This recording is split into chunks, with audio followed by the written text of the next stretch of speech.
Three, two, one, and we are rolling. Jesse, how are you, my friend?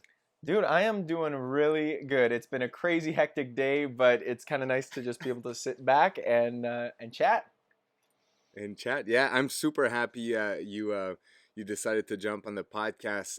I've known of your channel for a little while now, but one event happened where I'm like, okay, I need to ask him to jump on, and it's when you and I had the opportunity um, to collaborate with on John Kelly's Yes.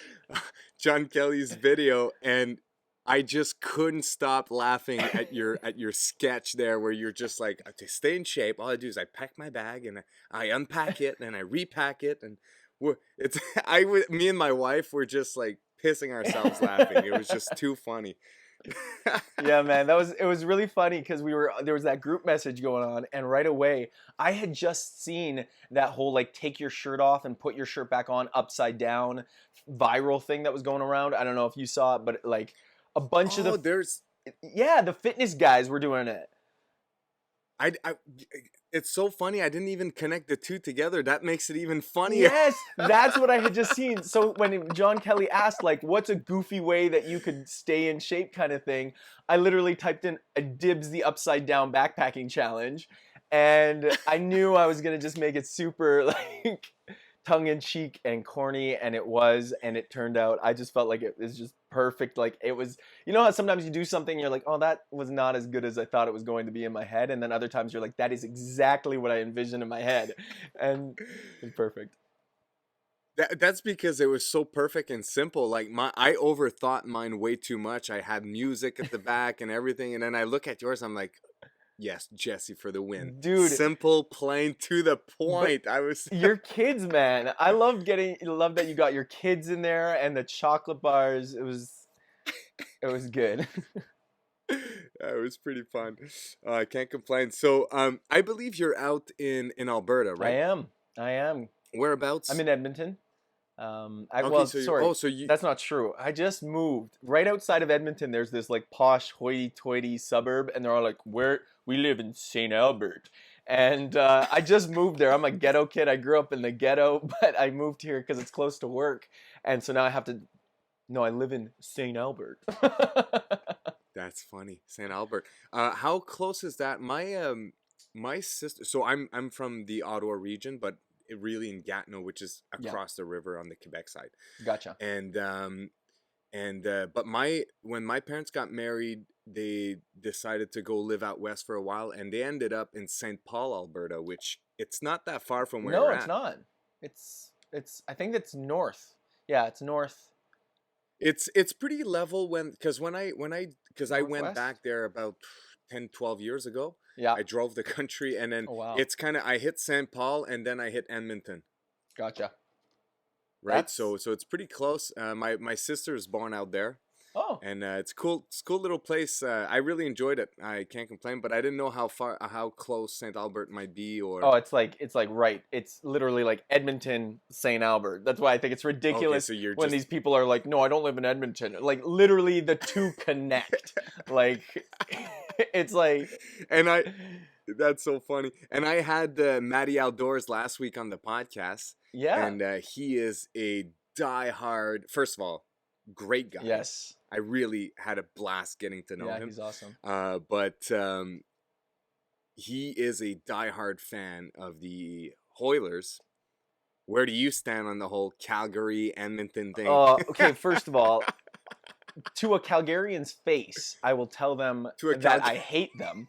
But that's really I just told somebody recently, they reached out to me and I was like, "Oh, you're a Calgarian, you know." But then I was like, "Really, I'm just jealous." Cuz the thing with Edmonton and Calgary is Calgary is like an hour away from the mountains. And of course, like all my Yeah. adventures, all my backpacking is all in the mountains.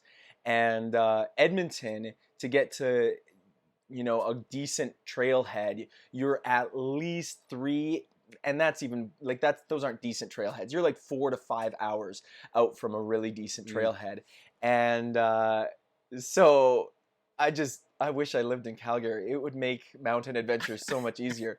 But no, I you know Edmonton is, I love my city. I love it because it's where I was raised. I love the people. I love Yeah. the atmosphere. West Edmonton Yeah, oh Mall. yeah, there you go. But I mean, I would move in a heartbeat. So, So you're born and raised in born and Edmonton raised in then? Edmonton, and yeah, I love my city, but there's greener pastures, baby. I guess so. And you said you moved for work. What do you do for a Yeah, I living actually work at it outside of YouTube? outside on what they usually call that moonlighting, but it's really daylighting for us because moonlighting is our YouTube thing. I moonlight as a YouTuber. I daylight Yeah. as I'm actually in a church. I work at a church. I'm a church custodian. I'm trained to be a pastor. Okay. I work and involved in ministry and all sorts of things there. So That's yeah. pretty cool. And do you guys ever do any kind of like what do you call that? Pilgrims, hikes, or like outings with the kids or youth or anything like Yeah, that? I've never, we don't do like hikes. We've done some young adults hikes and stuff. I actually lead the men's ministry there, so I've actually thought about doing a really cool men's event, taking some guys up. Because for me, I'll hike up a mountain, no problem. But there's a lot of people who have never done that, and I thought it would Yeah, be a really yeah. cool experience and even a spiritual experience to take some Oh guys up, yeah. push through those limits and kind of reach the next level. So I'd love to do some things like that. Um, yeah, that's about. We do a kids camp, but it's not really like a bush camp. Yeah. It's just at a retreat center, right? So It's just, it's true, man. I don't care what alliance you kind of attach yourself with, whether it's the Catholic Church or any church at all or anything like this. A real hard, intense backpacking trip or backcountry trip is a yeah, spiritual adventure if you allow yeah, it to be. You know what I totally. mean? You really have to be open minded to allow it to be. But if you just open up yourself to the beauty of the world out in the backcountry, it is such a, it has such profound Yeah, effects and healing yeah, effects, in my opinion. absolutely. One of the craziest thing, and something I wanted to talk to you about from your channel, you're fairly new into winter backpacking, Yes, yes, correct? yeah.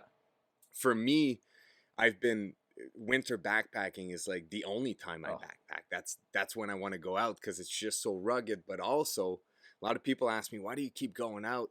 And it's like, if you're lucky, every like 10 peaks you're gonna do, because I peak bag like the Adirondacks. That's really what I do oh, for that's awesome. backpacking around here where I'm from. And every like 5 to 10 peaks, you're gonna get that Yeah, perfect day, blue sky, no wind. You're gonna get to the top mountain where you feel like you're on top of the world, above tree line, that 360 makes it view, all worth it. and there is literally no Yeah. sound. Like the deafening silence of a winter backpacking Oh, trip. And if you just take the time to meditate, if you're into that, or to a quick little prayer, or just to go inside a little bit, man, that feels yeah, good. Like that is just the feeling I'm constantly chasing when I go out in the yeah. mountains. Yeah, no, I totally agree, and I was actually reflecting on this literally yesterday in a prayer time, and I was thinking about, for me, this idea of what mountains and these adventures are. It's this blend. This what makes it so spiritual. I think even if you're not a spiritual person, is it's this blend of you feel so you're reminded of how small you are, and yet at the same moment you can see how great of accomplishments you can achieve. You stand on this mountain, you think, I'm nothing compared to these massive Yeah. things, and yet look what I can do when I put my mind to it. And I think that's a statement even for humanity as a whole in the world, that we're just one part of this massive cosmos, but we can do Mhm. something so big when we set our minds to it, and when we reach out to other people, when we have conversations even like this, put things on YouTube. um, it really Yeah. is, it's an impact. It's that is so true, man. It's I love the analogy of standing on top of the world, you Mhm. being so small, but you still accomplishing so much. Yeah, It's the first time I actually think of it like that. That's a really cool reflection, and it does goes to show how much every actions that we have and we carry out in this world yeah, has impacts. Really, when you take people that does like crazy I mean, like you and I, we just hike kids Yeah. mountains really Mhm. compared to like the real mountaineers of the Yeah. Himalayas. But the reality is that human beings can adapt. Yeah. They can do all these things. They do have a lot of impact in the world, and that's one of the major reasons. Like indirectly, now you're bringing like kind of a new Mhm. vocabulary to the way I look at it, which I really, really like. I really like that analogy. But a major reason why I love to bring my kids and I bring them out is to, and I have been since they're 2.5, 3.5 years old in different scenarios. And it's like just to hopefully give them that sense of how important our Yeah. actions are. And we talk a lot about saving the planet and being responsible with that, but to me it's like, how can a child have any concept of what it means to save the planet if they've never seen the beauty that it has Yeah. to offer, right? And that's a really cool way to put it, that you brought. I'm gonna have to reflect on that as Yeah, well, no, actually. it's just personal reflection. I mean, even you bring up the whole idea of the real mountaineers and whatnot. I mean, I'll just share a little bit of a story of somebody who's dear to my heart. I know a gentleman, his name's Leo Naiman, and he suffered a major heart attack. I'm pretty sure this is the heart attack they call the Widowmaker, but it's like most people who get this heart attack die. And this was just last year, and he had planned to Okay. climb Mount Everest this past Wow. year in March, just before the COVID. He's still planning on hopefully doing it in September. Total recovery from the heart attack, pushed past it. He was been a mountaineer for ages, but now he's joined the Canadian Heart and Stroke Foundation, and he's raising money for women's and children's heart research. And it's Wow. just crazy. Like I knew he had talked about this heart attack he had had, but then one day he was like, "Oh yeah, it's been a year," and I was like, "A year? Wait, you had that heart attack a year ago, and you're heading to climb Mount Everest in like 2 months?" Wow. And but again, just like one person, but raising hundreds of Yeah. thousands of dollars, raising tons of awareness, not just to Wow. climb Mount Everest, so he can check it off his bucket list, Hmm. but risking his Risking his life to life. impact the next Yeah. generation and the science of Yeah. of heart attacks. It's crazy. That is pretty cool. That is Yeah. really, really cool. What got you? What made you decide to take your first sleep? To take the leap to go on your first winter Oh man, backpacking and trip. it's interesting that you said that you love winter backpacking because yeah, I even say in my winter backpacking videos, like if you would have asked me 3 years ago if I'd ever do this, I would have laughed in your face, and I would have. I hate being cold. Um, but now I actually like you. I look forward to winter. I don't get out as often as enough as I want. I think that's true year round. I Mhm. mean, I don't think any outdoorsman ever gets out Yeah. enough. Never. But Don't have kids. They yeah, hold you well, back. that's gonna be another journey. But like you said, I'll just strap them to my back and take them out with me. Yeah. um, but Absolutely. so what started, right? I love backpacking. I loved getting out there. I loved hiking. But the reality of only being able to do that, um, 3, 4 months of the year when it's not snowing, was insane Yeah. and ridiculous. Especially in Edmonton, you're so far north, anyways, and welcome to Canada. It's always winter. Exactly. That's honestly like, Yeah. around Edmonton, there's really not much hiking. There's nothing to see. So Yeah. you go to the mountains, that's all you got. And in the mountains, you've got snow from October Yeah. till June or July. So you get maybe part of July, August, September, and then maybe October if you're lucky. So anyways, after basically my first season of backpacking, I was so hooked, and I thought, and now I have to just do nothing for the next like 8 months. Yeah. Forget that. Like I've Yeah. got to push past this limit and say I've got to embrace this winter idea. I mean, I'm so not Canadian. Like I don't even know how to skate, bro. Not even joking. Like I always blame it on the fact my dad's Californian. So I'm like, I just got the Californian genes. Yeah, that's a good But one. Just a yeah, hippie California. yeah. And so, but I decided to really push past it, and I started. I just did a little winter camp out in the river valley in Yeah. Edmonton, close to my parents' house, and made a brutal mistake. Woke up shivering, freezing, had to bail home because my What was the parents. mistake?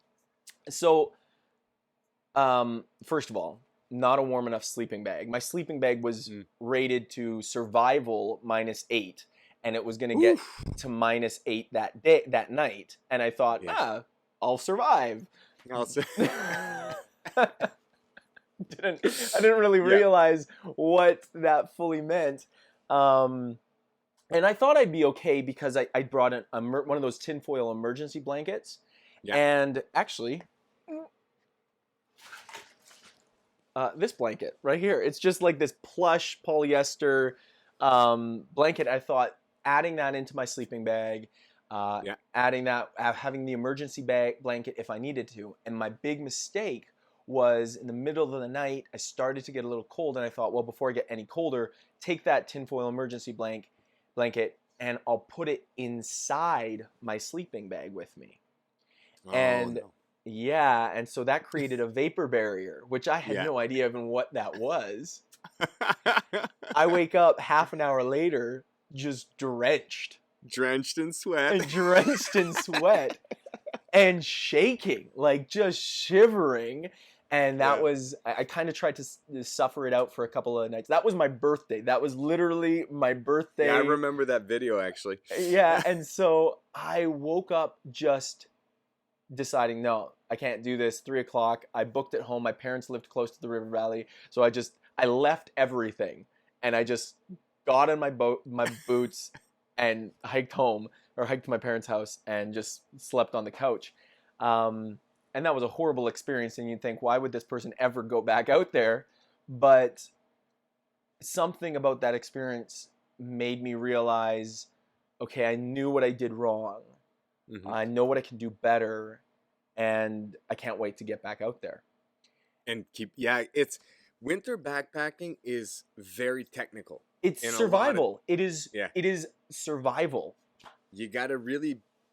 There's a couple of tips, and hope maybe we can talk about them, and maybe you'll learn some. Maybe you already know them, but there are definitely some skills that you need to learn to be able to succeed at a backpacking trip. And to be quite honest, myself, a lot of people are like, man, it's way too cold. You're gonna be.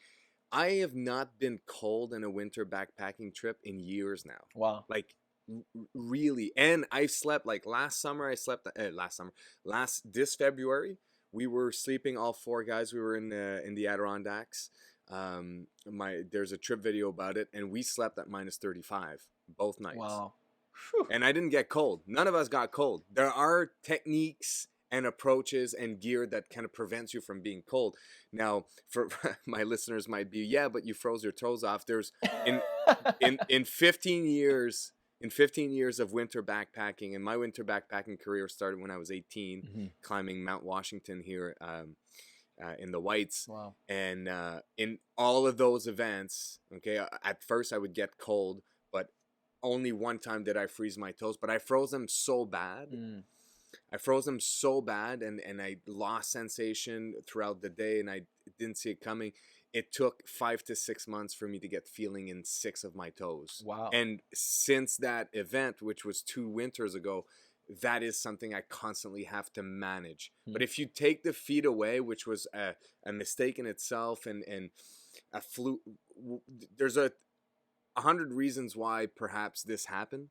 Because it was kind of odd, because I'd used these boots in the past for the same kind of trips. I never had problems. I always hike. A lot of people are like, oh, you froze your toes off, because I used to hike in 3-season boots and layer off with socks. Yeah. And I did this for like 12 years. Up until that time, never had any problems. And then for whatever reason, that day it was cold. Perhaps the night was a bit colder, and then my boot got super frozen. And the party I was with was a little slower than what I'm usually used to hike. But in the wintertime, you don't split up. You kind of stay as a team. It's quite important for safety. So I never really warmed up as well throughout the day. And I think the kicker was ultimately I put a second layer of socks, because my boot was so cold in the morning. I was like, man, this is rough. And I think the second layer of sock actually cut off my circulation. Oh, I see what you're saying. And then between me trying to figure out, is it me that's just feeling the cold, or me not warming up, or am I cutting circulation? And then you hike 10 hours straight, and like you're in really tough situations, like mountaineering, like climbing Yeah. situations No, I where hear ya. like you're literally hanging off with your crampons in on the slope, and your heels are Yeah. they're into nothing, right? So we're climbing. It's not like I have time to do all that, but I should have, though, and I did learn my lesson. But other than that event, which is very specific, and it's I've never been I am never cold Hmm. backpacking in the winter, and there's certainly, you know, a few tricks that helps, and one of them is you've probably heard the good old slang, you know, you sweat, you die sort of Yes. deal, Yeah. right? And it's so true, but it's impossible not to sweat. So Thank you. there's one more step to Thank that, you, right? because I'm a sweaty guy, so I have literally thought about this and been like, this ain't possible. Like, I could be It's naked out here and I'll be sweating. Like, Especially in the daytime, like easily in the daytime in the winter, you could get to, you know, -10, yeah, -5 if you're in the sun, yeah, and then it'll go down to -40 at night, like yeah, easily, right? So so there's an extra step to that. There's just a difference between and in the summertime, a lot of people will hike with very minimalist clothing, right? yeah, So they'll bring one set of clothing, they'll stay in there, and that's fine because you don't have to worry too much about that. But in the wintertime, there is a skill that you need to learn, and that is you have to learn how to dry, especially your base layer, hmm, by wearing it. yeah, And it sounds kind of odd. So as you're hiking all day, you're going to be sweating and kind of perspirating through your, you know, your mid layer and your shell, yeah, right? You're going to get to camp. You have to flip your shell inside out first off, because everything is wet in there, and it's all, and what you want it to freeze, so that when all you got to do is you kind of like whip it, huh, and all the ice just comes off of it yeah, once it's all frozen hmm, on there. So now you don't have water inside your shell anymore for the next day, yeah, right? So that's one of the things for your shell. But the second is, when I get to camp myself, I have a down setup mm, that I've bought over the years. But so I have like my big North Face yeah, parka.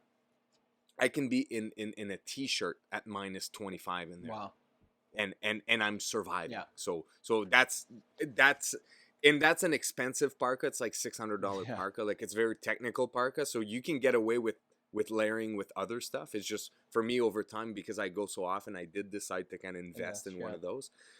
And then last year, I got myself a pair of down hmm, pants, and I got those on Amazon from yeah, Agimax, right? yeah, That company that makes, and they are insane. So what I do is, I get to camp, I take my mid layer off, I take my shell off, I hang it so it freezes yeah, literally, and then what I do is I'm in my base layer, I get into my down setup, and just your sheer heat, because now you're not moving anymore, your body's a furnace yeah, itself.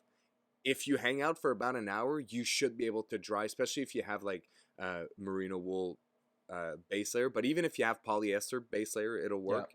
Fleece base layer, your body, the heat of your body should dry most of it by the time you actually go to bed. yeah, So that's one way to keep. And it sounds silly and simple, but at the same time, most people don't know that you can dry your stuff like that. yeah. So that this way in the morning, you're not starting with wet, cold clothes. You're starting with dry clothes. Yeah. And that's something that I'm Right? still like, I haven't done any multi days. I've only done a single Yeah. overnighter. And so it's And okay to like wake up suffering in cold yeah. clothes and you're like, well, I just gotta get my breakfast, maybe lunch, and hike out. But I've thought before, the clothing, two of the things that I've learned so far about winter camping is, first of all, it is a form of survival. I said that earlier. It's Yeah. different than backpacking. Backpacking is fun. It's easy. If Yeah. you can walk with weight on your back, you can backpack. Like, it's chill. It's camping. But Yeah. winter backpacking it's a form of survival, and you've got to get all the bare essentials down. You got to assess the situation constantly. Yes. And so it kind of keeps you in a headspace. You can't ever, not that you can't ever, but it's not as easy to just kick back. Oh, there, I'm done. Yeah. It's, do I have enough water? Am I thawing the water? Am I overheating? Am I, like, all these things? What's the weather changing?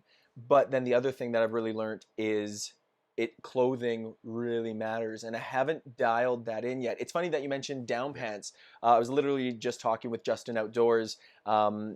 about a pair of down pants that he's bought and he's testing out. He really likes. I was looking at the Aegis Max too, so I was thinking I might invest in those. One of my issues is I'm a really cold sleeper just in general. Okay. I just it's I sweat like crazy, So but not when I'm yeah. sleeping. I sweat like crazy during the day, but I'm freezing cold at night. However, I have figured out at least I think I have. Maybe it's not perfect, but I have found a system that I'm really happy with that keeps me super warm. My warmest nights in the backcountry have been in the winter. Nice. Very Yeah. nice. So you've dialed that in. One thing that so two things I want to come back on. First, the AG Max Yeah. pants for $78 or $80. They're under Yeah. $100. They are I don't see why I would buy anything Really? else. Like and for a guy that's been out in the winter in really cold situations, you don't hike in this, by Yeah. the way. You literally get to Camp camp, clothes. you kind of undress, and that's kind of what you wear as you're walking around. And if you down booties as well in the winter, I could never go without down booties anymore. Because it just gives it, because you get to camp, and especially the MEC down booties, they have like a sole underneath that you can Yeah, I've walk seen on the those. snow.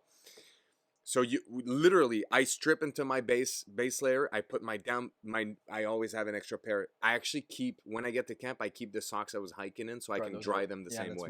Smart. So I go into my down booties, into my down pants, and the AG Max down pants.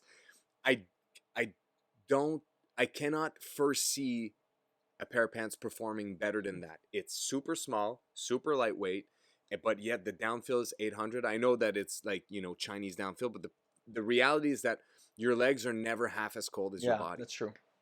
And you can right? handle it So more. if you have you can handle it more. So for me, I don't want to spend $250, $300 on down pants when literally that pair of pants, and I'm all for budget gear. That's one of the budget gear that's like the same as the BRS stove. It's like, yes, it's awesome. You don't need more. You can get more. It's fun to have, bigger, better stuff. That's great. And it's not necessarily the best, but honestly, I don't see why you would need more than that. I was actually looking at a pair that's even cheaper. They're like $25 on AliExpress, and Justin recommends them, and that guy does his gear research. So I had already looked at the Aegis Max, and then he sent me these ones, and I was kind of like, man, if Justin says these ones are good, but I got to look at the weight, because I know he's using his a little bit more. He's a warmer guy than I am, and he's using his more during the summer, like they're like a summer camp, shoulder season. No, mine were for minus 40. It's like, can I go as cold as I can? And wear that. So that's one. And then the second thing about your sleep system that you talked about, you said you figured out your kind of setup. One thing that for me I've neglected for far too long is ground insulation. Is understanding the value of having, for example, that foil blanket that you had, you putting it underneath you to create that vapor barrier. I do that now between the ground and you. I never only in the last 3 years I've dialed in my ground game more, because nowadays the tents come with a ground sheet. What sleeping pad do you use? The first time, so now I used for the longest time, and I did fine for, like I said, 12 years with the MEC Reactor 3.4 or 3 something like that. And then last year, last year I kind of splurged when when Thermarest changed their valves. Right, from the wing valves, I got myself the X-Therm and the X-Lite for like $10, $1, to be honest. Awesome. So it was just I think I got the X-Lite for, I want to say $130. It was insane. I passed cheap. up an X-Therm for $130, and I am kicking myself. I had looked at it and I hummed and hawed, and I thought, I had just bought a new sleeping pad, so I was like, I'm fine, and I'm not the sleeping pad I have isn't bad. But the X-Therm would have taken me through the winters. Oh, it's the bomb. It's the bomb. Yeah, it really is. So just, you can still check it out, because depending on the different stores across the country, if they still have the old one, the old valve, they're selling them off at least 20% off. So I know that for I'm right now I'm releasing like a backpacking for Oh yeah, beginner awesome. series Yeah. over the last 2 weeks and then the next four sort of deal.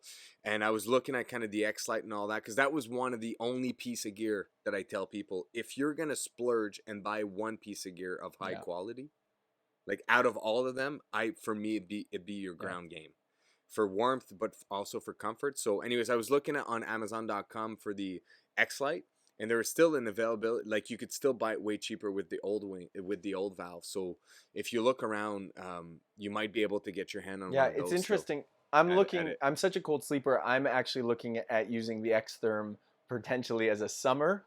Yeah, Even and just reduce your the size of yeah. your sleeping bag. I'm hoping to switch Yeah, over to a quilt. Hopefully this season, for sure next season. Next season, I'm hoping to do the GDT, which is the through hike that goes all along Alberta and BC. The Rockies there. nice. It's about 1,200 kilometers. Yeah. But yeah, so I Woo. definitely need a lighter setup there. The Yeah, Great sorry, Divide yeah, Trail yeah, or the something like Great that. Divide Trail. I should Yeah, probably use the full name, but yeah. So 1,200 kilometers or kilometers. miles? So how long does that take usually? But there's a ton of elevation on Yeah, that ridge. Like it's it the whole way, up right? and down. You're just constantly going up and down. I don't actually know what the total elevation gain would be. I would really like to find that out Yeah. now. But how long do people go Anywhere, for it's that? usually anywhere from 45 to 60 days is what they recommend. The fastest is somebody's done it in Okay. 22 days, but most people take that 45 day Yeah. to 60-day mark. So And how many kilometers would you average a day, give or take? well, that's actually something I'm still definitely in the planning phase.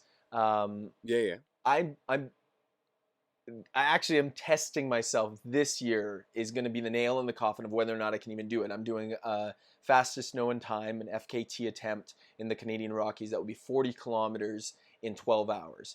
And it's got Wow. 2,000 meters of elevation gain, Ooh. 2,000 meters of elevation loss.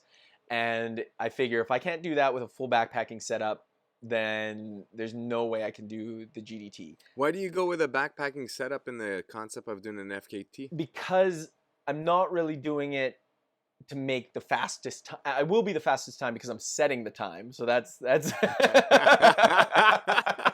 little cheat there. Yeah, But yeah. it's mainly just to see if I can do that many kilometers on a backpacking trip. If I can, because I it's see. actually part of the GDT.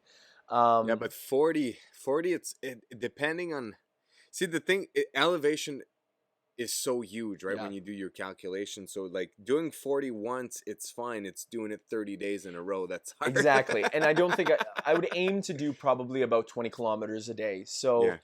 Considering the amount of elevation, I think, yeah, that's probably yeah. because the Rockies are just like up, Yes. down, up, It's down. totally something that a lot of people in the state side, and I don't know actually much about the mountains out east. I actually, I feel like such a loser. I only just recently found out that there's Canadian mountains out east. Somebody was talking about it, and then I think I actually heard you talk about it on one of your videos, and I was like peak bagging, and I was like, out in Quebec? Like what's there to peak bag in Quebec? What are those French guys doing out there? Yeah, we have a decent amount of, like, we have the Eastern Township that we call them, which is literally all along the border of Quebec and Vermont Yeah. and Maine and all that. So like that, the Appalachian Continues. keeps going, Exactly. right? So the AT, like, so the real AT goes from, what is it, Maine to Georgia, Yeah. something like that, Georgia to Yeah. Maine.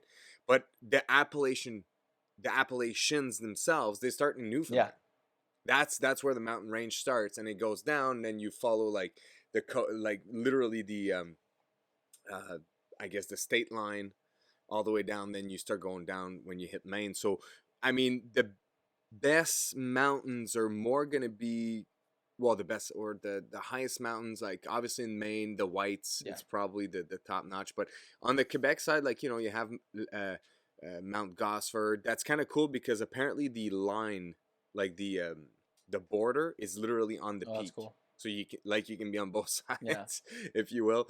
But and then you have the Chic up in the Gaspé area, which is I want to do the Long Traverse eventually one day, which is about, I think it's a 5-day hike in the Mont Saint Albert, and there's some decent size peaks. Actually, people go there for touring, like ski touring. Yeah. That's the place to go in Yeah. Quebec. That's just where you Yeah. gotta go.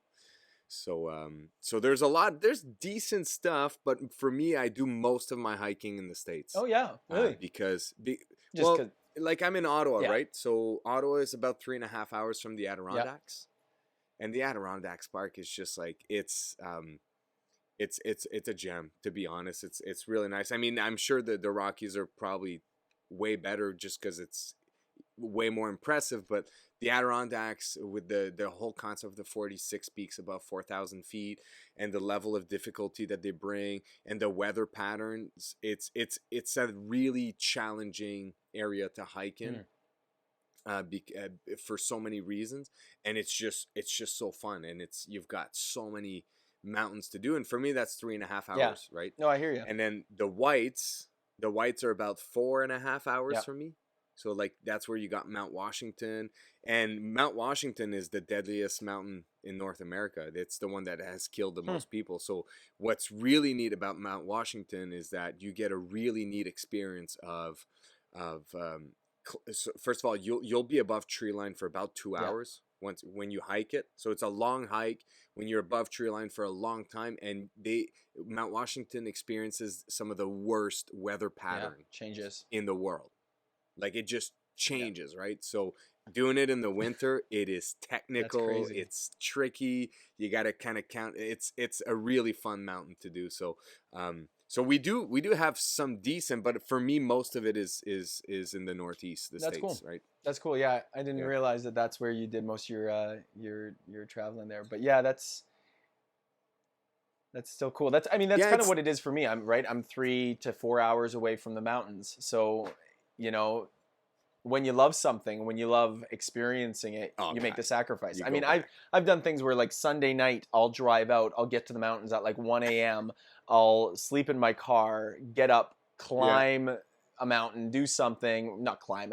It's always hard using that vernacular because I'm not a mountain climber, but I'm a scrambler. But scramble up a top, and then come back down and drive straight home. And I've got to be at service Monday night, a church service Monday night for 6 p.m. And to me, it's worth it. And people are like, "Why would you do that?" Because it's fun, man. I'm pretty lucky where I'm located. Like I've got like, are you familiar with the Algonquin Park in Ontario? Yeah, a little bit, yeah. So I'm about 3.5 hours from the Algonquin Park, which is world-class portaging, right?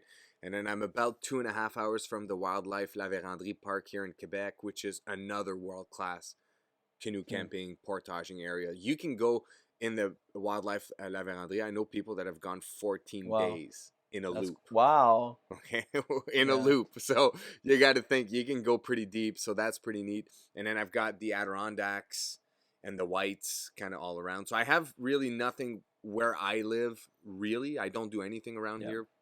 Well, a little bit of canoe camping, but nothing crazy. And then I just take the time to travel. It's so worth it. Totally. Yeah, I hear you. It's one of the things that I've noticed that's interesting about out east. I don't know if this is as much in Quebec. I know in Ontario, like you've got different creators like Joe Robinette and different people like that. Yeah. Sorry, saying his name like that. I always in my, when you pronounce a name or a word wrong, I always pronounced his name Robinette because I just No, you gotta hit the T at well, the end too. and so I just assumed it was a French name, and then someone was like, "It's not Robinette, it's Robinette," and I was like, "Oh, okay." Anyways, but it seems like bushcraft and this idea of just kind of heading out into the bush is so much bigger there. We've got tons of boreal forest out here in Alberta, but it's untouched and nobody goes there other than hunters. It's all mountain game. And so one of the things I would like to start upping my game into one day, the two big areas that I want to experience more is mountaineering. That's my goal after the next year and a half. My goal is to almost become pure just doing mountaineering training and travels, and then bushcraft. And I love the idea of just Mm. heading out into the boreal forest. Yeah, you don't got the peaks, you don't got these massive vistas maybe, but the idea of there's something raw of being in the land. I don't know if it'd be like my main hobby, but it'd be cool to do, a little bit of training in that.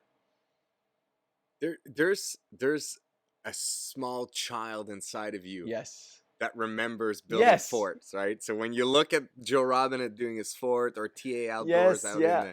in UK doing his crazy stuff, Viking Yeah. houses, you're like, there's a small part of you that's like, man, I love doing that as a child, I can do right? that. I can do that. I could do that. But then the reality of what they do is that, man, it's So so insane. much work, right? Remember, I don't know for you, but as a child myself with my Yeah. friends, when I was like, well, every summer, but like when I was like, let's say 10 or 12, I remember like we had like found this one tree in the forest that now it's all residential Yeah. houses, right?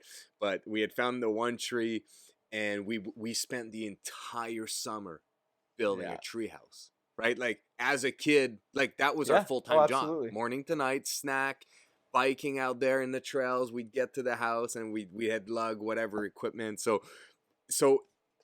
you look at them, you're sitting in your couch at home, you're like, oh man, that's so fun. But then you get to it, it's a lot of work. And then on top of I that, was you're gonna say, filming, you're trying to tell the that's the story. kicker to me. Like, doing it Yeah. is one thing, that's intense, but then the filming. And like, Yeah. I'm kind of the filmer who's like, oh, I'll just like set my camera there and let it just record me for 30 minutes as I do something. But Yeah. then when you're editing that, you're like, this is so boring. I wish I would have like cut and done a couple different angles. And these guys are like, here, let me move my camera over here and do the next thing and move my camera over here. I'm like, man, that's got to take It does, yeah, so for sure. much. But I think for me here, I just moved, like I say, I'm in the Ottawa region, but I'm a little bit more north in Wakefield. And I know there's a decent amount of crown Yeah. land around. So I'm trying to figure, but the problem with crown land where people live is that there's people in them, right? So like, but I would like to try to find a place where I would go, like, because my kids are 7 and 8. So within the next like 2 years, for me, what I'd love to do is, especially in the Yeah. fall time when there's Yeah. no more bugs anymore and it's fun to go out, like I would just love to find a place where we would go and we would just Yep. build our fort and have overnighters there and eat good steak on the fire, and move away from the dehydrated Yeah. meals a little bit and just experience, because I think at the core, whether you like to do a little bit of bushcrafting or just going, for camp out in the woods and come back, like it just kind of peels off all the layer of our society that we added on, right? Like a cell Yeah. phone and responsibilities and bills and a paycheck. And then you just go out there and then you peel all those out. And then the only thing you got to do is some of the most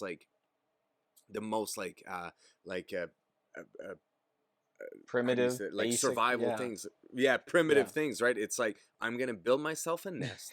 Like animals will spend an entire Yeah. season building a nest. Do you know how primal that is? To like, I just spent last year building Oh, my yeah, house that's cool. here, and I was trying to explain that to people. I'm like, I don't think you guys, because people will be like, because I literally physically built Cool. it, and people are like, you're insane. I'm like, yes, a little bit of that, but at the same time, you have no idea how primal Yeah. that is. It's just part of who we are, because the accomplishment of building your nest, a place where you're going to go and raise your family and kind of try to build something, it's very neat. Just like having a garden, you plant a seed and that you take care of it, nurture it all Yeah. year long. At the end, you take it out, the carrot tastes different, the experience is Yeah. different, right? So you go out there, whether you're peak bagging or whether you're backpacking, it just kind of brings you back down to, what are the essentials in order for me to survive? I Yep. need a shelter, I need food, I Yeah. need water. And then if you're with other people, it's like, what kind of community are we going to create around Yeah. this experience? Yeah, right? and I think that is actually such a cool way of looking at the minimalist, the stripping it down to reminding yourself that all the extra, all the stuff and the noise of society, Yeah. it's not bad, but it's not essential. It's not Yeah. necessary. And I think we sometimes believe that lie, and that's what consumerism, that's what they want, capitalism wants you to Capitalism. believe, right? Because you need to keep buying things to keep the economy afloat, to keep the politicians happy, to keep the politicians, like all these things, right? But getting out there and just being like, I don't need that. And it's so refreshing to just be able to say, like you said, I can survive with less. I can do well with less. And be pretty exactly. happy with it. And it, it's not a long-term thing and you might not be able to live that way, but when you come back, it makes all the little things sweeter, because all of a sudden you're like, sure. Man, running water is nice, and that matters way more than my Twitter feed. I'm so much more thankful for my oven right now than I am for my Facebook, and I think that's like you said, it's primal. I think it's healing. I think it comes back to this idea of even personal responsibility. I think that's something that we've lost in society, and I'm not I don't follow these different people, but I've talked to people who are big into Jordan Peterson and whatnot, and the idea of coming back to accountability. He talks a lot about personal responsibility, and I think make your room. I think that matters. And I think we've lost that in a world where we can buy it, we can get it, we can, instead having to come back to that point where I don't have to buy, I can do it and I can make it. And, I'm not the best at that, but it's little bits that you learn here and there.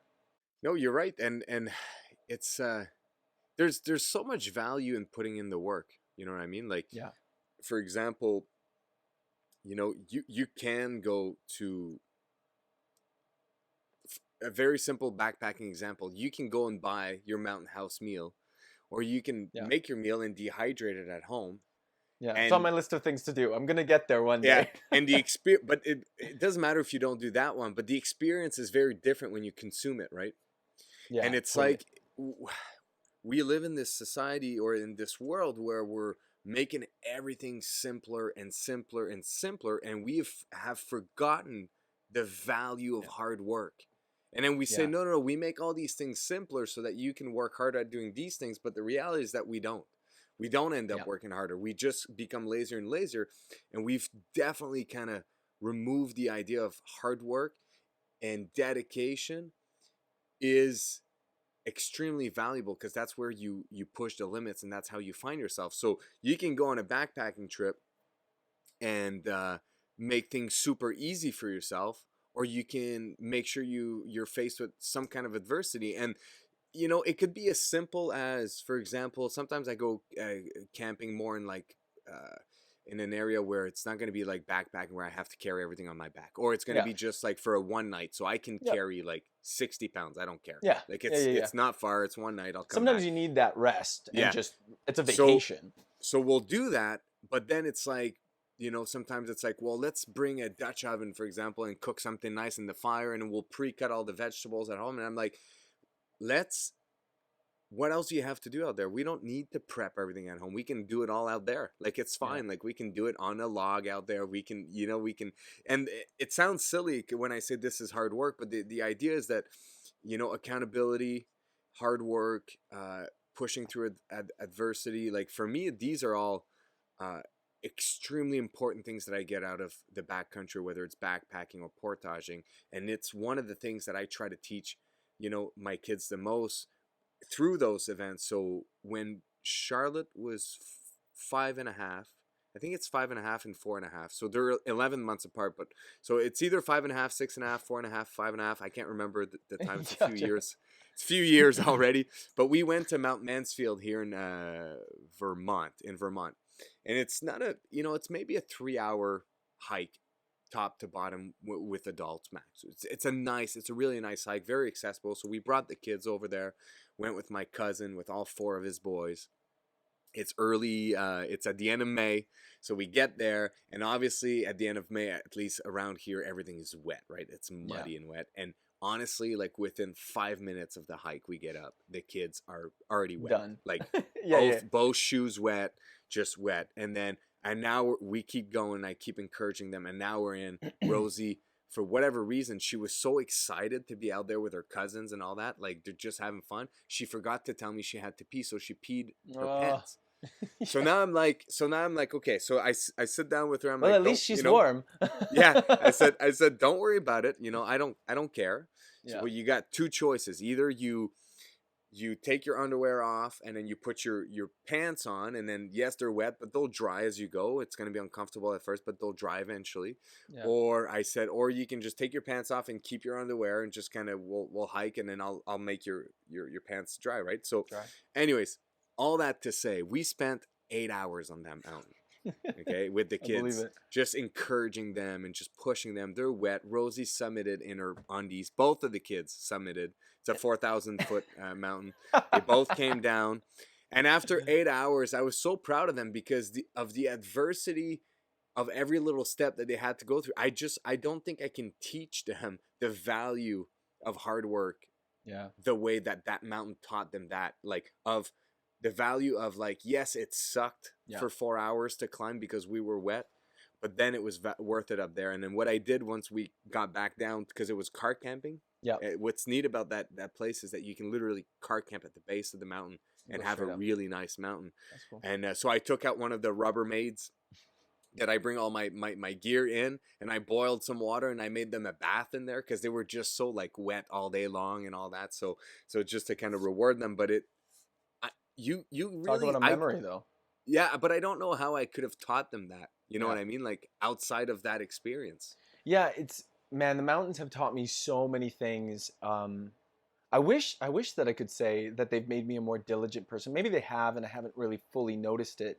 But one of the things that I've even taken away from my mountain climbs is this idea of being ready, but not in the way that you probably think that I'm referring to, because I feel like there's been so many times in my life where I feel like I'm not ready for the next thing. I'm not ready for the next. I don't have all my ducks in the row, and that's just life. I feel like nobody ever thinks, and now I've achieved. You know, it's everyone's always looking for the next, and you feel that.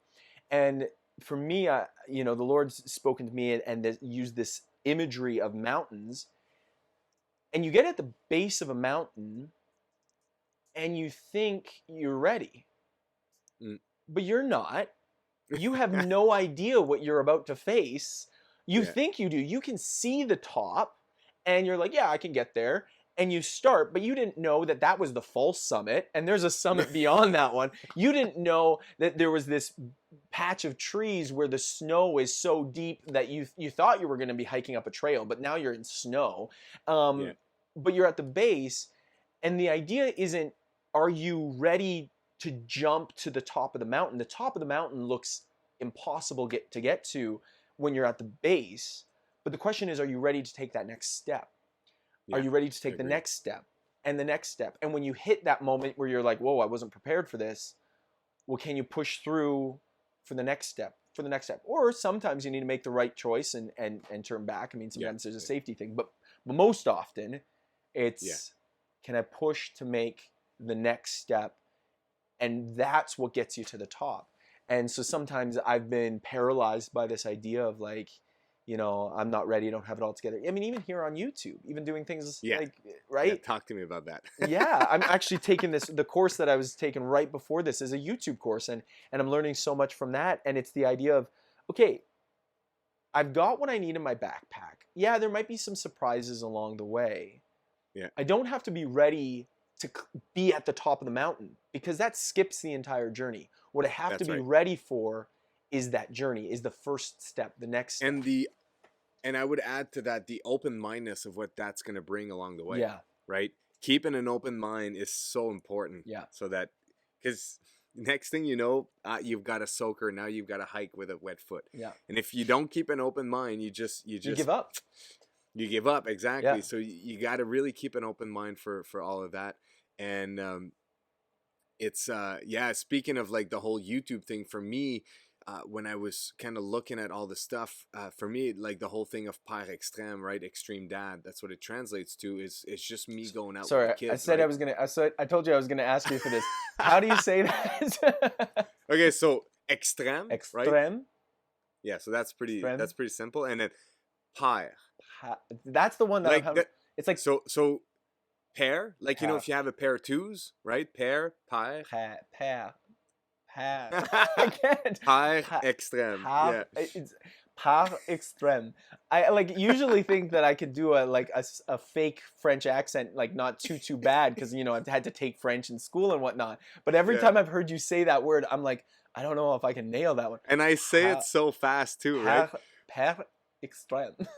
And it's so That's funny cool though. I in like my that. Extreme journey. father. I didn't know. That's So the idea why I came up with that name initially is that, you know, when I first started this, I only had a website, and I would take pictures of me and the kids doing their art trips and kind of put it on a GPX file on Google, and kind of have like all the pictures along the trails. And I wish I had started earlier, because I started to do all these trips with the kids when they were like 3.5 and 2.5. yeah. Like my first bike packing trip with Rosie, she was in diapers 24/7, and we did 3 Love it. days on one of the trails here, bike packing, and it was awesome. So that's kind of how I came up with the name, because people thought I was crazy. I love And it. That's like totally and then the type of dad I want to be. I don't know if my wife would ever. I'm not married, but I don't know if future wife, the future missus, will allow it. But I hope she does, because that's something I'd love to do. well, yeah, for me, the deal with my wife was that you can do all of that, but you got to bring the kids with you. Deal. That's kind of Love how it. it started. Yeah. And I'm very lucky, because my oldest cousin, who's 10 years older than me, Okay. he's always been a huge role model to me. Like, kind of like, when I was 16, he was 26. He used to bring me whitewater kayaking with him, and a lot of actually most of the winter backpacking skills I've learned from his stories, Yeah. because he was telling me all the time, it's like, summers for whitewater kayaking, winters for Yeah. backpacking. That's kind of how it started. I was super young when I heard those Wow, things, that's right? So crazy. that's kind of how I got into it. And he has 4 boys, Yeah. and the youngest is the same age as my youngest, Oh. and the oldest is 13, give or Yeah. take. So that's kind of together. That's kind of, he actually inspired me quite a bit to start doing it with him, because I would hear his stories. I'm like, dude, I'm totally That's in, so right? cool. I love So it. then we started to do a lot more, and it just started like that. And then when I started to do a YouTube channel, because at first my first couple of videos were in French, just because I did them just to see, like, Yep. you know, would that be a fun memory for me to have later? Yeah. Really, that's what it was. And people loved the videos, and of friends and family. And then you know, I was like, well, I'd like to make them in English, just because it's more like, I could reach more people, I can inspire more people to go out with their kids and do all of that. And for me, like, I mean, living in Ottawa, if you're not bilingual, it's just hard to get around, to be honest. Yeah. So it's just part of who, you know, it's part of our lives here. Yeah. So I decided to go this way, but I decided to keep the name for a couple of reasons. Number one, it's kind of, it's a cool, like, you know, it's a bit of a it refers to because I'm French Yeah. first, right? My first language is French, so it's kind of a neat little reference for that. But also, when I was having some conversation with some of my friends who are fairly business, they're business wise, if Yeah. you will, they were like, "Well, the problem with your name, you got 2 things with your name. First, it's in French. You're trying to break out into an Anglophone business, so that'll be a challenge. And then second, it's not search friendly, right? Oh, Like, that's it's not true. SEO. Yeah. So like, nobody searches par extrême to find someone that goes outside with their Yeah. kids or to go outside. Yeah. So, but then he told me, he says, but one thing is, every single subscribers you're gonna get will be as organic as it gets. Yeah. They'll know. Because they'll know. They didn't search, you know, backcountry or outdoors or camping and subscribe to a bunch of people. They subscribe because they know what par extrême is, and it'll be harder at first, but it'll have value on the long end. Totally. And the other thing too is all of the community, because I've been having a lot of people on the podcast, and I'm starting to do a little bit of collaborations with people, and people, you know, the name has caused the fuzz that it has, because everybody else are Anglophones. Like, most people are Anglophones, I right? think it's actually brilliant. On this YouTube course, he actually says, different is better than better. Okay. Interesting. So the idea of you can be better at something, and that's okay, but if you're different than somebody else, that's actually even better. And so your name stands out. You can't forget it. I mean, even if you don't subscribe, the next time you see it, I know it's you. it's associated with, it's just such a different, unique thing. And that actually totally threw me off when I first found, I can't remember where I first saw your videos. It may have been in that Facebook group, but I think I had found, I think I'd watched one of your videos before that. And it kind of even threw me. It was like, this is a French name channel with a French guy speaking in English. In most of your videos, I don't watch all of them, so I wasn't 100% sure. But like that stands out. So the next time I saw you in that Facebook group, I was like, it's that guy. It's the French name channel with an English with a French English speaking dad. Like it was just so right. So I mean, you stand out, and that's a good thing. And like you said, you got that. Yeah, that's another neat way to put it. So I'm sticking to it. I was thinking of rebranding eventually, maybe to PE Outdoors, just to make it like, But I'm for sure. And it's gonna sound super ambitious, but I don't think I would see any value into doing this below 10,000 subscribers. I like, because that would mean that the first 10,000s are as organic as it gets. You know what I mean? Like in that sense, I'm nowhere near close to that. I don't know when I'll hit that. It doesn't really matter. But in my business mind, because I do YouTube for the pure fun of it. Like, the podcast has just been meeting awesome people so far, like Justin, Jason, Maddie and JK and Jeremiah. Like it's been super fun, and Devin and Dan was on as well. Like it's just been a super fun journey, but I do have a business lens in the way I do things long term. I'm interested to hear who, like, your YouTube course, who are you taking it with? Is it like Sean Kennel or got it. Sean Cannell's just doing a 7-day channel, right? Or a 7-day challenge right now that was free. And I thought, they're extremely valuable. So it's Think Media. Yeah. Yeah. And, right now a lot of it's been surface level, like motivational, you can do it. Start today. You got it. And you got to give it to him. He's pretty good at that. Like, imagine. Exactly. It is. I don't know, like when you edit your videos, how many cuts you do. I do a ton of cuts, but he is pretty freaking fluid, man. Like he can just riff and it's pretty dead on. Yeah, totally. And with some of the things right now, like it's been like that motivational stuff, but it's been reaffirming some things. And see, for me, it's been a really interesting journey. I don't want to fully get into it because it's been such a long journey on YouTube. How long have you been on YouTube? Well, just 2.5 years, so it's not that long, but it's been such a change in process, right? Started me and my buddy. So me and my friends started this channel together. And originally, I didn't want a YouTube channel. He did. And so our deal was he was going to do the YouTube. I was going to do a blog. I wanted to tell my story of how I was just starting backpacking and what I was learning and the journey and the gear I was taking in. And he was like, wow, we should do YouTube. And I was like, who's going to watch our YouTube videos? We released 3 videos and they just blow up. Like they're doing, like they didn't, like not viral, but like they just consistently are doing awesome compared to a lot of other channels that I've seen start. And I learned 2 things. I learned a lot of things. I really don't like blogging. I'm really, really results orientated. So I need to see results. And I would have my blog, and I only did like a handful of blogs, and like 2 people would like watch them, and I was just or read them, and I was just like, I can't do this. But meanwhile, I'm getting hundreds and even thousands of views on these stupid gear review videos, and it like started to connect. So then I wanted to start getting in the YouTube, but my buddy was like, whoa, like YouTube's my space. You're supposed to be doing blogs, Jesse. So there were some creative differences. And then he's very business minded. He's so like, we're going to do this. We could get big and we could quit our day jobs. And for me, it was like, no, I don't want to do that. Like for me, it's, I'm here. This is fun. I want to help people, but that's not where I'm at.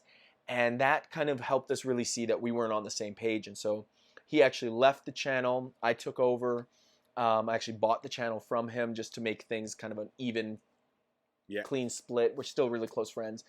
But then all of a sudden, something changed inside of me. And all of a sudden, Yeah. it started becoming this like, well, how could I make this a business? Could I do?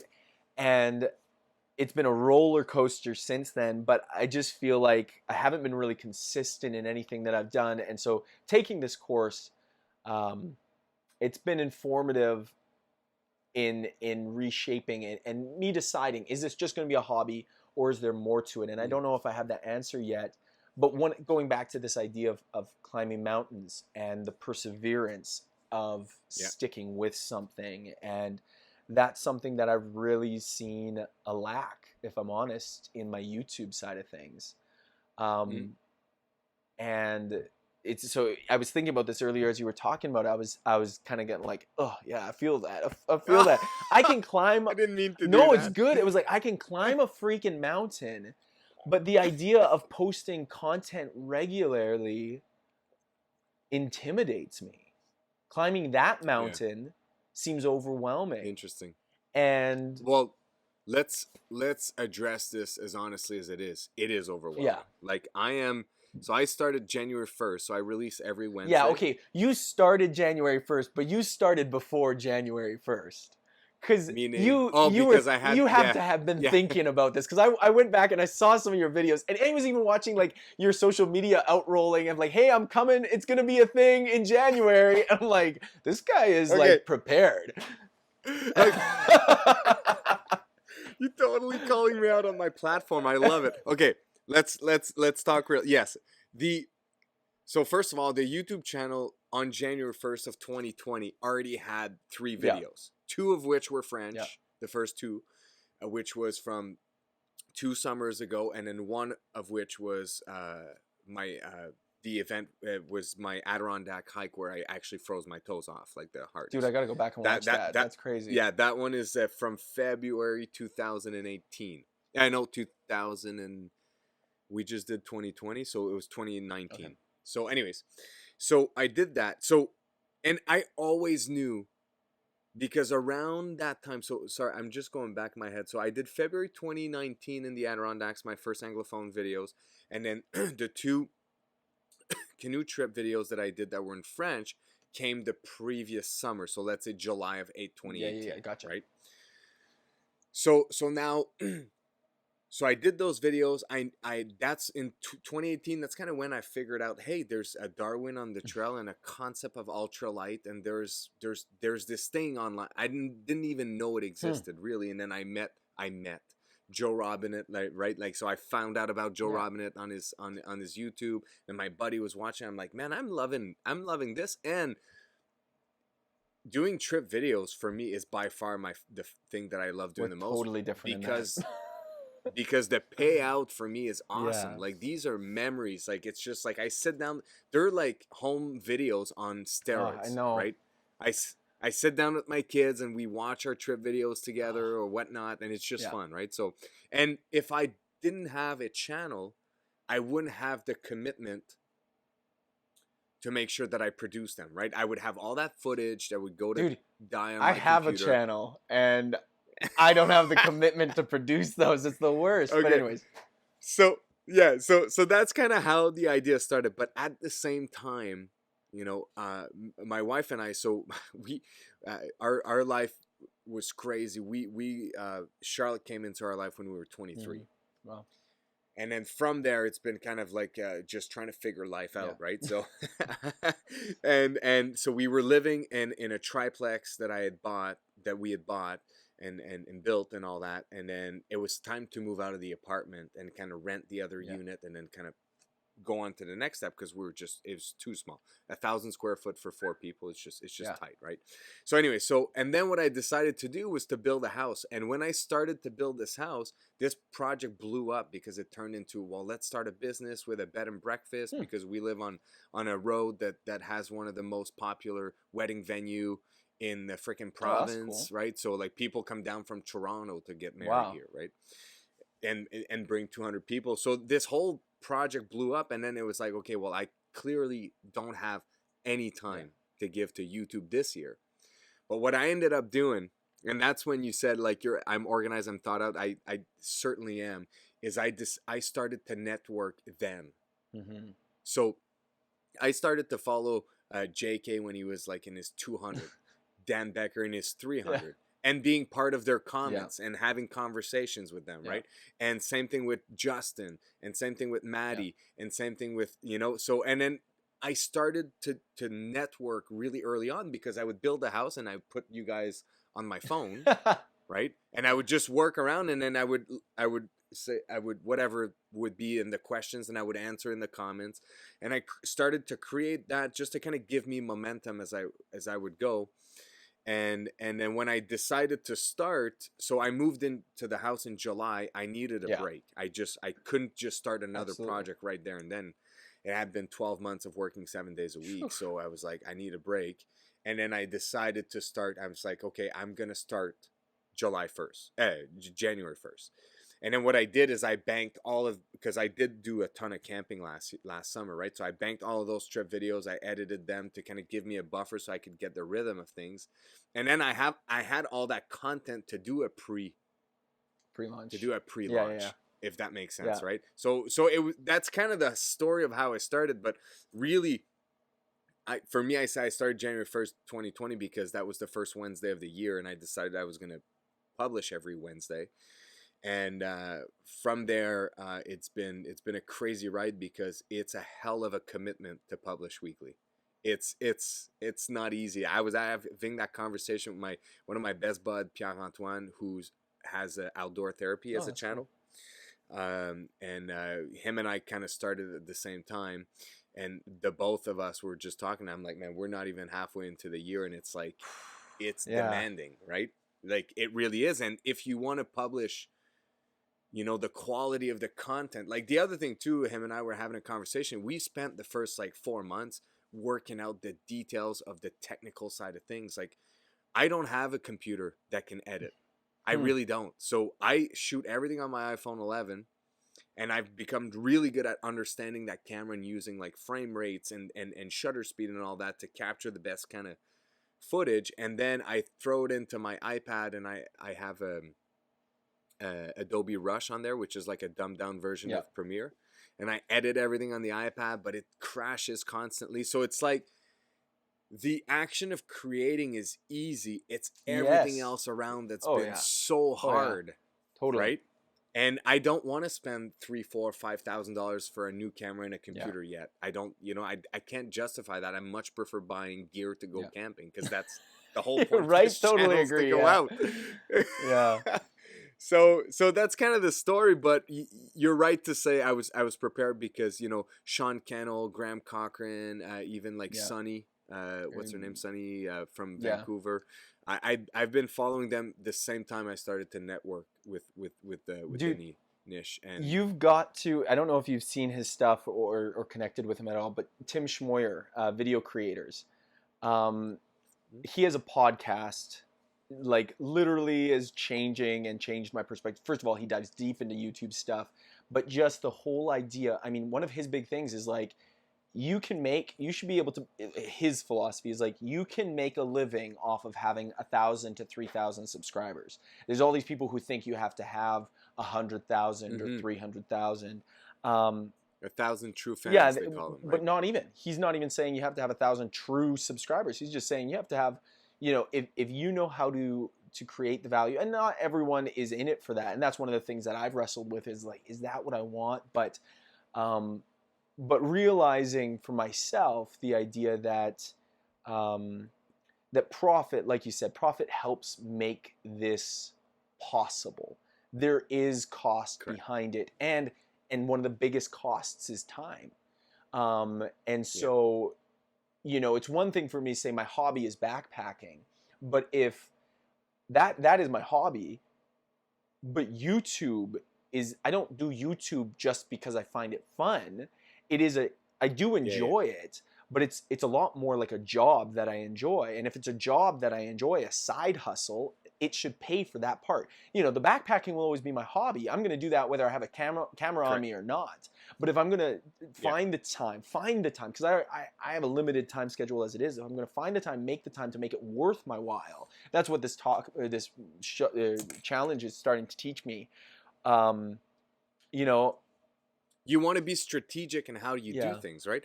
And you know, the concept of lead magnets and building your your email lists and all that. Like I just started to do Yeah. that myself early on. Like I created my lead magnet to my website, and I'm starting to build a, because you know, You've got an awesome there's a system. lot. Like honestly, I could learn a thing or two from you about winter backpacking. I could learn a thing or 25 about you about marketing and the business side of things. I have noticed that. Well, my subscriber count doesn't show that yet, so I wouldn't listen to me quite yet. Give it time. Give it time. I remember seeing Justin Outdoors when he was just had a couple Yeah. subscribers, and I remember messaging him and saying, if you keep doing what you're doing, you'll surpass me in no time. You'll be at 5,000 subscribers before the end of the year. Sure enough, he's surpassed me as of like a couple Yeah. weeks ago, and he's got over 5,000 subscribers. I'm betting he'll be way past the 10,000 subscribers by the end of the year. Yeah. Well, Justin, we had a long talk, him and I, on the podcast, and we were talking about how, you know, he kind of, the thing on YouTube is you kind of have to find who you are, and who you are is what attracts people. Yeah. Right. And for him, and it's kind of funny because I had started that thread on his comments a long time ago, and I brought it up on the podcast. I'm like, dude, you need a Justin approved stamp. Yes, Like, I love that you idea. are I love it. so detailed oriented. Nobody can compete with you on that. You need Yeah. to just keep doing that and dive as deep as you can. Like, Yeah. you can't go deep enough in how detailed oriented you are towards gear and towards, you know, even if he switched towards like technique oriented stuff and all that. The people that follow him, it's because that's what they want. Like so it's he's kind of found that, and that's kind of what he's been diving in quite a bit. So for me, it's been a lot of trying to figure out who is Marty in all these different mediums, right? Like, because when you go out on the trip, the way I interact with the camera is very different than when I do a talking head video or when I do a podcast. Yeah. Right. So, and trying to figure out who's Marty in this world, if that makes sense. And one thing that's I've had in the past, so I'm, like I said, I decided to put together a backpacking for beginners series, because for me, the whole idea is to inspire people to go outside, right? Yeah. Whether it's canoe camping, whether it's backpacking, whether it's, I don't care. I think the world would be better if more people would be in touch with nature. That's kind of like my philosophy. So, and I've always enjoyed the idea of being an educator a little bit, right? Of being able to take people out and make, you know, I was a camp counselor for years and years for the Tim Hortons Children Foundation. And that's where like, that's where I really fell in love with, you know, teaching kids on how to climb and how to canoe trip and teach them how to make fires and all that kind of stuff. That's where, so for me, it's like, well, I'm going to try this education side of things, but I'm not going to educate people in a way that, because I'm not a gearhead at all. Like I barely know the specs of my gear. I never weigh my backpack. Last winter trip I did last February, I carried 60 pounds on my back. And mind you, I had camera gear and different things I was trying out, but like I don't even don't even weigh it. Like I just go, right? Like I'm not gear oriented, but what I am good at is to find cheap gear that's really performant, and I'm good at bringing people outside and making them having a successful and enjoyable experience. And so that's what I tried to kind of to hit on that beginner backpacker. I didn't want to intimidate people and have like, well, now you need to spend $2,000 to even get started. No. Well, that's a huge thing that held me back for so many years. That's kind of part of my story, is for so many years I wanted to, but I thought you got to have the $350 backpack, the $600, I mean, that's a cheap tent, you know, the $600 tent, the $700 sleeping bag, and all of these things. And it was just, I can't do that. Right. And so a huge thing for me is like you said, is bypassing some of the lies that people believe that hold them back. Yeah. And that's what Backcountry Forward means. It started from my own journey. I want to be backcountry forward. I want to start heading towards the backcountry and helping other people in that journey. So like I totally like that's my goal this year is to do outside more of yeah, outside of YouTube, outside of numbers, outside of all that stuff, I still probably have to hone in on that a little bit because that's the business side of things that I don't like paying attention to. Yeah. But my goal is to get, and this isn't a huge goal, but it's to get 5 people backpacking for the first time. Nice. And Yeah. I've already hit 2. Nice. And I don't know if there's a lifetime goal or just a 5-year goal or something. I have this idea of something called 50 first hikes. And it's inspiring or taking people on their first hikes. It could be their first mountain summit. Maybe they've hiked before, but they've never summited a mountain. Yeah. Or maybe it's their first backpacking trip or their first canoe trip or whatever it is. But like you said, kind of inspiring people who never thought that they could. Yeah, and the thing too with, and I talk a lot on the podcast about this, but I think it's a point that needs to be repeated in my opinion, is that, you know, if someone wants to start doing anything nowadays, what they do, they go to YouTube, right? Yeah, so they start looking up backpacking, they start looking up, and I think there's a lot of valuable, very valuable content. Like if you want to learn how to through hike, you should listen to Darwin. Like, yeah, don't listen to any, and do spend the money. Yes, you can through hike with a much cheaper gear, but the reality is if you're going to dedicate that much time and effort into something, do it right. You know what I mean? Like, it's going to make a big difference. But, and there is value to all of that, but I just, sometimes I find that, man, because I've been in the trap where I'm like, dude, I just can't afford these things. Does this mean I can't go? No. Not at all. It's just, not at all. Yeah. and it's great that the information is out there, but we have to be careful as to, these are not necessary. Yeah. You know, I happen to have that gear. I make a gear review. And as I keep growing, I'll keep buying more and more better and better and better gear. Oh, yeah. It's not like I'm not going to do that, but I'm just saying we have to be careful to say, hey, you can do a lot with the cheaper stuff, right? Yeah. And you can go far. And for me, like I said, with that series that I started to put together, I got a lot of really valuable feedback. Yeah, that's like awesome, man. like my first the part 1 got me like 20 subscribers, and for me that's huge. Like, yeah, that's awesome. That's huge, right? Yeah. So I'm like, okay, maybe I've hit a chord that resonated, that was kind of true. This is kind of the Marty that I'm true to myself, and people can see through that. Does that make sense? Because totally. If I try to do gear reviews the way Justin does them, nobody will ever listen to me because I'm just not that person. Does that make sense? Yeah, totally. And I mean, and that's one of the things though that I do, that I've been reminded of, and I've seen even in my, like, so I love the idea of a beginner backpacking series. It's something that I've thought about doing myself and still might do down the road. I've kind of started a series of like the 5 systems that every beginner needs to think about, and I break down like the systems, like a sleeping system, your big 3, your cook kit, shelter, your hygiene setter. Yeah, exactly. All these different things. That's a cool way to break it down, actually. Yeah, and that's then not a bad way. Yeah, so I've but what I was gonna say, and what I love about YouTube is it's the YouTube. People are gonna hear it from, certain people are gonna listen to you and you and I could create the exact same video, word for word, and people will be like, man, the way Marty said it, like, I love what Marty said. They could watch me and they'll be like, who's this idiot? Like, forget this. I don't even care what he's talking about.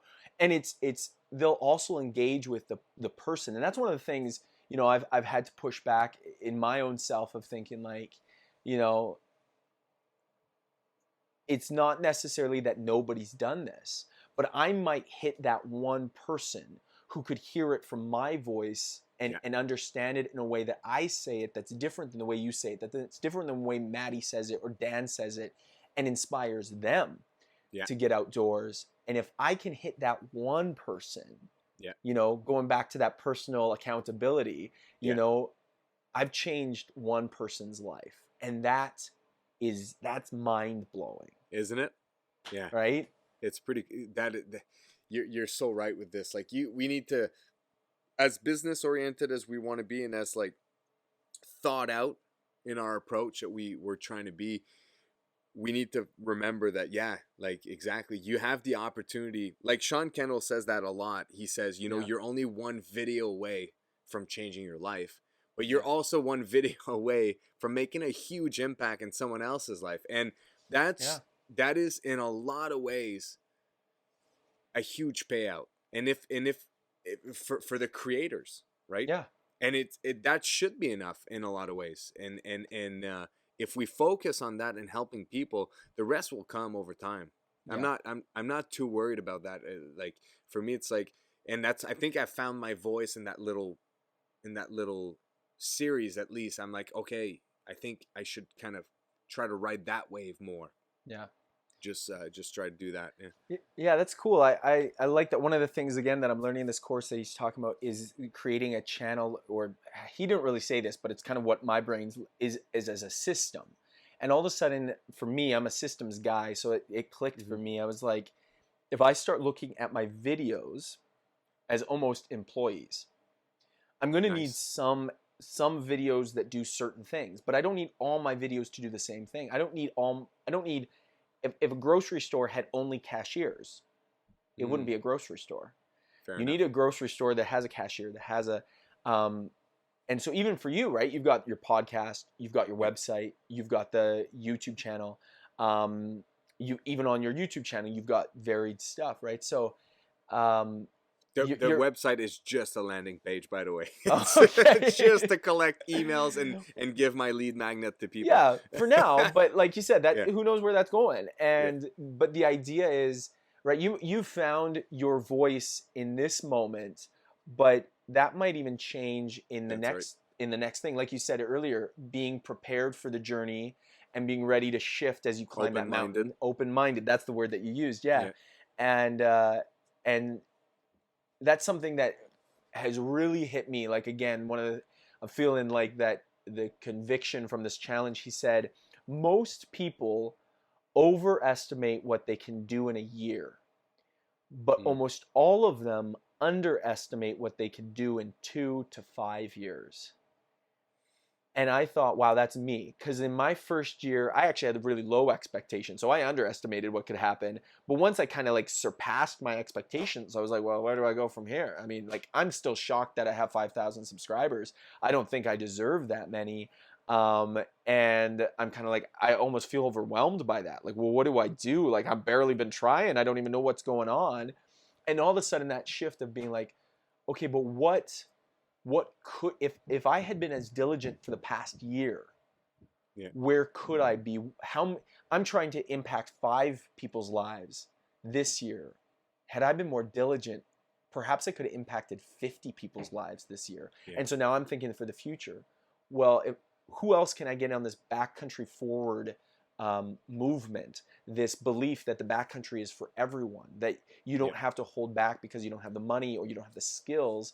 So this year it's 5, maybe next year it's 50, maybe the year after that it's 500. I don't know, but that gets me passionate. That gets me for sure riled up. We're so limited as a species to see in the future.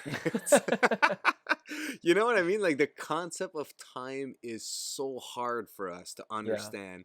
And the value of time, like time fixes a lot of things. And for people, like, you know, I can't remember who was telling me this, or maybe maybe it was in a funny sitcom or something like that, but it kind of illustrates the concept that time does a lot. You know, if let's say you were a kid, I don't know, well, we were all kids, but let's say you did something bad as a kid, right? Like, let's say you, I don't know, pulled a prank, whatever, nobody ever found out. Well, if you were to tell the thing that you did at that time, the bad thing that you did at that time, the impact would have been massive. But then, like, you know, a year later, you tell them it's not as bad, and then 10 years later, it's funny. Nobody fucking cares, it's right? amazing. You're laughing. You're just like, this is an amazing story. Remember that time I lit that building on fire? Like, right? So, but it illustrates the concept, right? Like, when I got into this journey, I said, okay, this is a 5-year building process. Oh, that's cool, man. Like, I'm gonna spend time building this and looking far ahead. And see, that's why you'll go someplace. I don't know, man. Oh no, that's like the biggest thing that I feel like I've lacked is the gumption to plan ahead and to push myself. You know, I feel like I've had, to use the mountain climbing, I haven't been able to see the peak. I feel like I'm just in the woods, and I just started in the woods. And so to be able to have that that's where I'm going. And I think I'm just starting to get to that point. But that's what you'll aim for, because when you hit the boredom, when you hit the overwhelmingness, when you hit that pile of snow that you didn't expect to be there, Yeah. even if you can't see the peak, you know it's there and you're going to push through it. Fair enough. And that's powerful, right? So I do think that's you're on your way to success. And It's certainly a long game. oh yeah, But we have to play the long game. If your hope, and I think, most people would deny it. I'm pretty honest with it. I did start a YouTube channel with two reasons. One, for the memories that it creates when I make my trip videos, but the other one is with a hope of building a business that would literally, whether it would be my full-time revenue or a part of it, it would at least support my passion. my passion of just going outside, right? And so I'm never going to deny that. Like I'm not like a purist. Like there were multiple motivations for me to put all that work and effort into this. It's just the reality of it, and I don't think there's anything to be ashamed of with that either. Like for me, like if you were to I because a lot of people are like, how are you planning on trying to make money with this, right? And people that have no understanding really have a hard time understanding. But to me, like I have like 6 to 8 streams of revenues already mapped out. Like it's like, these are possibilities. I don't know if I'll do them, but they're possibilities, right? And these are kind of perhaps what I would like to invest in, or do this or do that. And I've thought of these things before. I'm just, right now I'm in the phase of, I need an audience. Once I have an audience, I can sell, I can create products, I could do so many things, but you need an audience to start. So I'm just trying to be as generous as I can by giving my time and my value, and providing value. And hopefully people find, these, whether it's these podcasts valuable, or because to me, the podcast, first of all, it's super selfish. It's something I love doing. Like I don't know for you, but I'm having a freaking awesome time tonight getting to know you. And so that's valuable to me, but also I think that for people that's been following you for 2.5 years, when's the last time you had the opportunity to rant like that? To share your thoughts and ideas the way you and I did. Like we actually, I didn't expect that at all going into this podcast. Like we dove pretty, we went deep right off the bat, right? And it gives an opportunity for the listeners that obviously care and watch all of your videos every time that comes out to go even deeper and get to know who's Jesse even more, right? Yeah, it's slightly terrifying, to be 100% honest. I'm thinking, this is a very different to you, even what you said. There's the Marty you are on the trail is different than the Marty you are in your talking heads. I'm thinking this is a very different Jesse than I am in my informational videos, and but who knows? Maybe I'll get some feedback and people will be like, man, you should do some more deep thinking metaphors with Jesse. I don't know, but. But yeah, it's been a, like I said, it's been just a crazy journey, and I see you on that journey. And even though you're kind of just starting, you've got a really good map ahead of you, and that's something that's I love seeing that in other people. I love seeing Justin grow. I love seeing Maddie grow. Me and Maddie, at one point we're starting the same phase, and I think that's a guy that like deserves way more recognition. And he's a cool guy. I had fun with him last week. He is such a genuine, solid bro. Like we've met up once, but I guarantee you that if my car broke down, I could message him and he would show up. Like he is such a solid guy, and he knows his stuff. He's been backpacking for years. Anyways, so I love to see other people hitting success and growing, and probably almost more so than I care about my own success, which is probably one of my issues. But well, you took the first couple of good steps. Like I don't know that many people that take the time to invest into, I call them the coaches, right? I said, just go listen to the coaches, go see them. Like they provide a lot of value. Like from Sean Kennel, man, I've learned how to rank videos from all of his videos. I didn't even know that was a thing. Like I didn't, but how valuable is that, and how important it is to rank your video, especially in the first 24 hours, so that you can have more exposure, right?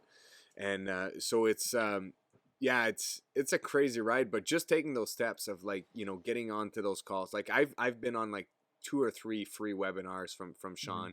I think two from Sunny. Yeah. Another guy I really love, and it's kind of funny because you say, "Oh, you're planned and all that," but I realized the concept of that business model about 7 or 8 years ago, following a guy named Graham Cochran over on the Hmm. recordingrevolution.com. He's a guy that just 10 years ago started YouTube to show people how to record professional music in their home studio Hmm. with garbage gear, Yeah. like just cheap gear. And he just started to give that out and give that and give that out. Now 10 years later, he has a 7-figure business in that world. And then he's like, well, I think I've learned enough of the concept of online business that I could probably teach it. So now he has another brand that's called the Graham Cochran Yeah. brand. Yeah. And he's a great resource in my opinion. He has a weekly podcast. He'll talk about a bunch of different things. And so I do, educating yourself is a huge part of any journey. Yeah. For Like, for nope. for me, the kicker is taking that next step, is being consistent. I think Yeah. I think if I had to use my YouTube analogy on the mountain, it would be that I have like taken 20 steps up the mountain and gone back down and been like, next time. And go 20 steps up and be like, no, next time. And like I just Yeah. and so I'm looking forward and looking for the right motivation of pushing forward and finding the consistency. And I think my consistency will look different. I have some ideas even for this year. COVID, of course, threw that Mhm. all out the window, but I can't Yeah. do the weekly thing. I'd love to.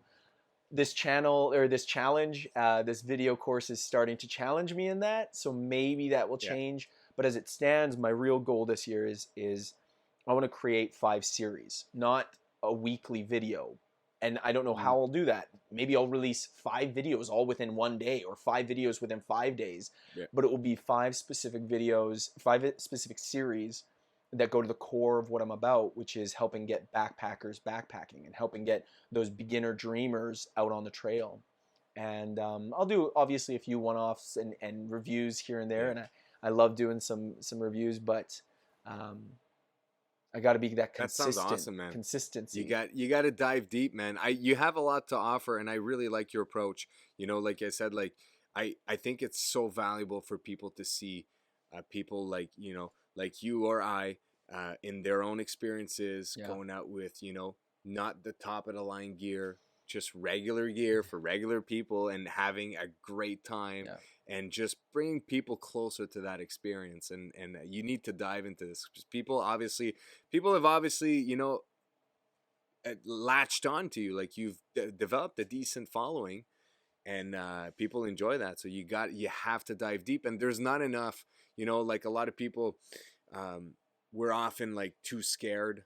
Not scared. We're often like we see other people like bring in like maybe another series and like, oh, that one was close to mine. And then you have that feeling inside of you that people are competing yeah, against you, and you're like, you no, just no, let it go. there's enough people out there for all the content, and there's value in people watching Yeah, multiple pieces of the same content. yeah, Like how many times have you watched a review of 4 different people of totally. the same gear, Yeah, right? So the consumers do the same, and we should all be encouraging each other to create better and more valuable content, so that the people we're trying to serve gets more and more out of us. yeah. I just want to say, sorry, something just came to my mind, totally sort of random, but I want to speak almost for a moment to anyone who's listening to this, and just kind of, I'm actually going to look at their camera and just say, like, if you're waiting for that moment to start a YouTube channel, I know that we're two backpackers, we're two hikers, Yeah, but if you're waiting for that moment to start that YouTube channel, like, get into it, do it, start, yeah, like, just figure something out. And then, but further, I mean, you and me, Marty, we're all about getting out into the wilderness. So if there's anybody out here who is waiting to take that step and become more outdoorsy, go on a first camping trip, go on a hike, go on their first backpacking trip, like you said, Marty, you don't need all the gear, you don't need all the crazy stuff, just do it. I agree. Hey, and with that, I think we did an hour and a half, an hour and 45 minutes already.